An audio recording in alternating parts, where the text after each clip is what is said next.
ibihe byiza kuri wowe wakoze subscribe kuri Comedy TV y'umuhungu w'abanyarwanda Jesco Zwampanga icokere mu nkuba umwami w'abagore abanyarwandakazi abantu benshi cyane bahoraga bambaza ngeze Jesco Zwampanga kudaheruka kuvuga kuri Mukanyiko narababwiye kuva na kera amakuru rero nagenda yikusanyiriza ndavuga n'abanyarwanda ngomba kongera kubasangiza amakuru ya Mukanyiko ngo kera yigeze guswebwa n'abagabo batanu Kiridabani bari abagabo ngo b'abahinzi baramucumita neza Mukanyiko bigera no hahandi avuga ati ahangaha ndemeye igituba kirumutse.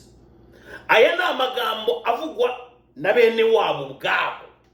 Bene wabo na Mukanyiko ubwabo nibo bambwiye no magambo, ngewe si ibyo kubeshya, sinjya ngira ibintu byo guca ku ruhande. Uyu mugabo ugiye kuvuga ibi ngibi ninde? Ni mwene wabo na Mukanyiko. Muhore mwumve rero kuko sinshaka kuvuga ibintu byinshi. Na Mukanyiko ubwe nawe araza kuza kugira gute kubivugaho. Banza wumve. Ndenda mvuge kuri iki kiraya cy'igikecuru Mukanyiko w'umutabazi. Abo cyatabaye ndubundi afe. Ariko umuntu yananiwe kubana n'umugabo we. Mwumvaho. Ananirwa kubana n'abana be. Mwumvaho. N'urushegabo. Mwumve. Cyarasaze. Ese abarasuzugwa bambikanye impeta. Ariko se ubundi tuvugije ukuri iyi mico ya Mukanyiko ukuntu tubanira kuri iyi mbuga, kuri izi mbuga nkoranyambaga, ubona koko umugabo yaramushatse ataratomeye mugana w'umunyankore yari yaragonze urutare ahura nacyo, kandi buriya nanone ngo gikunda imibonano. Umugabo wacu yarabinganiriye ngo kimeze neza nk'icyamiza imbabura.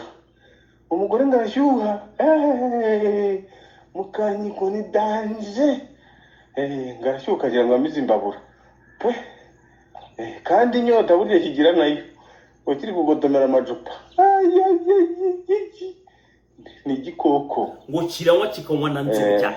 Ubwo rero kirabanga namwe mushaka muzacyange nuko rumeze rwakuyemo inda n'izindi. Uretse sasa wumve Mukanyiko wari mwumve nuko nyine ubwo rero murakizi. Ese wacu ntazuwe kuko nawe nibaka kuki bavuga ko ngomba kundebera. Wamwiyumviye Mukanyiko muramwumva?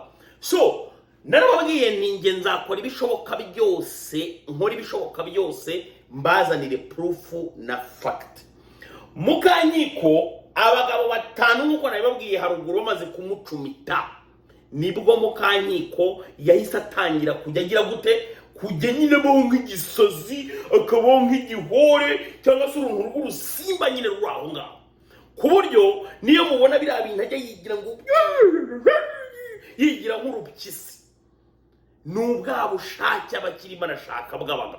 Mukanyiko buriya kugira ngo atuze, iyo umufashe uri nk'umuntu w'umugabo ukavuga ati mfite imboro nini cyane, aratuza akamera nka nyarubwana ibonye shebuja yinjiye mu gipangu cy'imiyenzi.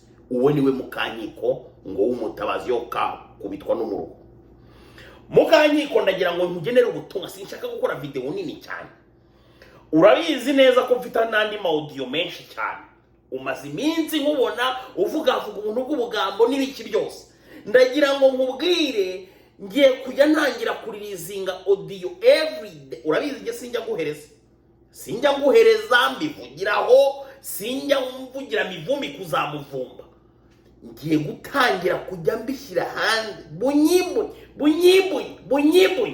kubera ko ibintu wigizeho gahambaho, ibintu agoja gakunguti nguti yanyo ko gahambaho. Mukanyiko uranzi turaziranye uranzi gewe nta mikino nyangira. So ibintu byose umaze iminsi uvuga ndagira ngo uzagende kuri kwa YouTube channel kawe uvuga uti ibintu mba mvuga ndabihimba, ibindi byo sinzi n'ahantu mbikura, ariko abanyarwanda babimenye ko ibyo uvuga byose abari amahombo gahambaho. Ariko uzunguru